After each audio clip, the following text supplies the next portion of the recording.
This isn't about acting. Acting is just the example that makes the math most vivid because we can see it so clearly. We can point to the screen and say, that person made it. And we can imagine, if we pay attention, all the people who didn't. But the same math applies everywhere, to every field, every discipline, every arena where human beings compete for a limited number of spots. Singers. How many people in the world have a voice that could stop you in your tracks? Not just a good voice. A voice that carries something. Emotion, depth, a quality that makes you lean in and listen without knowing why. The number is staggering. And the number who actually get heard, who get discovered, signed, recorded, released into the world, is a tiny fraction of that. Athletes. How many people have the physical gifts, the instincts, the competitive fire, the sheer athletic ability to compete at the highest level? Far more than the number of roster spots available. The difference between the athlete who makes it and the one who doesn't is often not ability. It's timing, it's an injury, it's whether a scout happened to be at the right game on the right weekend. Writers, scientists, musicians, teachers, leaders, entrepreneurs. In every single one of these fields, the number of genuinely talented people vastly exceeds the number of opportunities available. And the people who get the opportunities are not always, not even usually, the most talented ones in the room. They're the ones who happened to be in the room. Here's what this math is really saying, underneath all the numbers. Most of the world's greatness goes unseen.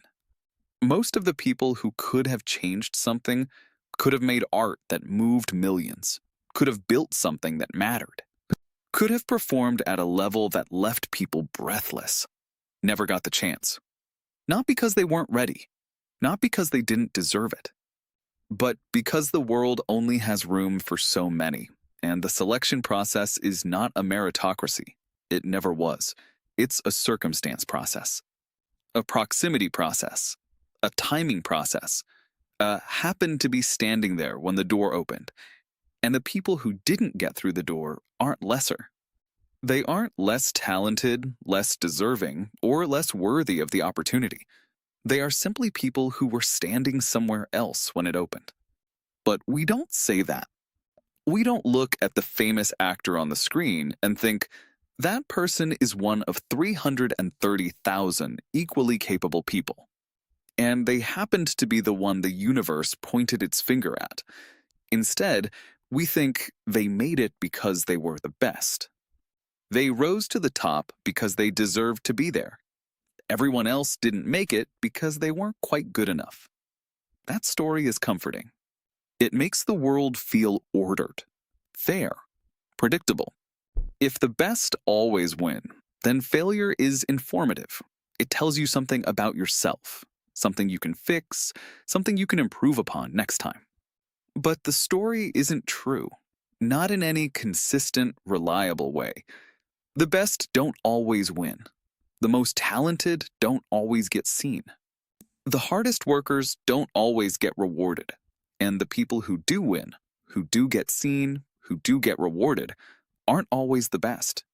They're the ones who were in the right place, at the right time, in front of the right person. The rest of it, the talent, the effort, the dedication, is the foundation. It's necessary, but it's not sufficient. And the gap between necessary and sufficient is where circumstance lives.